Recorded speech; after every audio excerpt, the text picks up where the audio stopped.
السلام علیکم۔ آج ہم دوسری جماعت کی اسلامیہ کی بک سے بلند خوانی کریں گے۔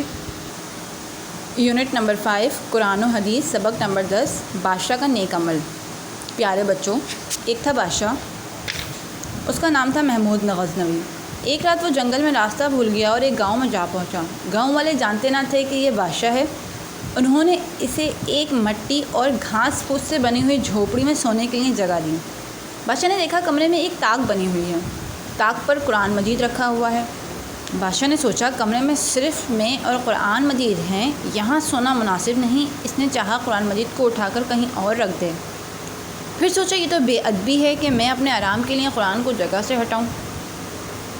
لہٰذا بادشاہ ساری رات کمرے میں ادب سے بیٹھا رہا اور جاگتا رہا۔ بہت سالوں بعد بادشاہ کا انتقال ہو گیا۔ اس زمانے کے ایک مشہور بزرگ تھے۔ انہوں نے محمود غزنوی کو خواب میں دیکھا تو پوچھا، محمود، تم نے بے شمار نیک کام کیے تھے، بتاؤ اللہ تعالیٰ نے تمہارے ساتھ کیا سلوک کیا؟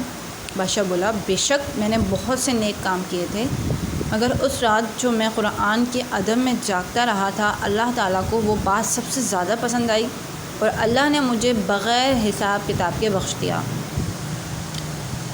بچوں، قرآن مجید اللہ کی ایک عظیم کتاب ہے۔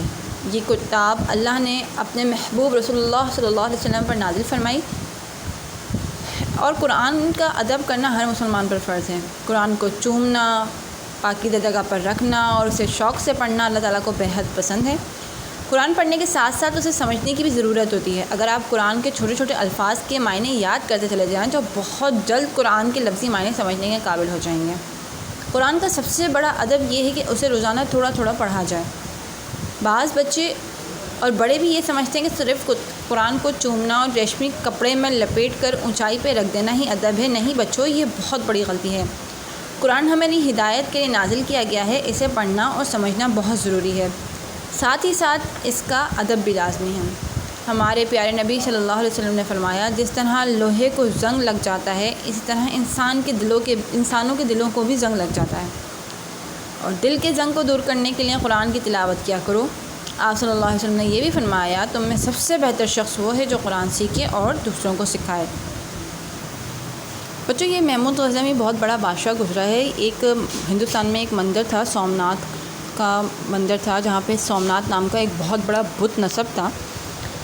اس نے وہاں پر 16 حملے کرے اور ہمیشہ ناکام رہا، لیکن جب 17واں حملہ اس نے کیا تو وہ کامیاب ہو گیا تھا اور اس نے سومناتھ کے مندر کو توڑ دیا تھا اور فتح یاب ہوا تھا۔ اور سومناتھ کا بت جو ہے وہ اس بادشاہ نے توڑا تھا، محمود غزنوی نے۔ اس نے بہت اچھے اور نیک کام کرے ہیں، اس نے دین کی بہت زیادہ اشاعت کی ہے، لیکن آپ دیکھ رہے ہیں کہ اس کی صرف ایک رات قرآن کا ادب کرنے کی وجہ سے پوری رات جو گزاری جاگ کر، تو اس رات کی صلے میں اللہ تعالیٰ نے اس کو کیا کیا؟ بخش دیا۔ بیٹا بچوں، اللہ جو ہے نا بہت بڑے بڑے کام نہیں دیکھتا، وہ صرف یہ دیکھتا ہے کہ انسان کی نیت کتنی خالص ہے اور کیسی ہے۔ اگر آپ قرآن پاک کو روزانہ تھوڑا تھوڑا نیت خالص کر کے اللہ کی رضا کے لیے پڑھو گے تو وہ اللہ تبارک و تعالیٰ آپ کو صرف اسی نیکی کے اوپر جو ہے وہ جنت میں داخل کر دے گا، آپ کو بخش دے گا، آپ کے گناہوں کو معاف کر دے گا۔ اور قرآن تو ہے ہی معجزہ جو رسول اللہ صلی اللہ علیہ وسلم کے اوپر نازل کیا گیا ہے۔ یہ بڑی کہتے ہیں کہ اس کو جو ہے وہ پہاڑ کے اوپر جو ہے وہ نازل کیا جا رہا تھا قرآن کو، لیکن پہاڑ نے لینے سے انکار کر دیا تھا۔ اس نے کہا تھا کہ اگر اس کی ایک آیت بھی مجھ پہ نازل ہوئی نا تو میں تو ٹوٹ کر ریزہ ریزہ ہو کر بکھر جاؤں گا۔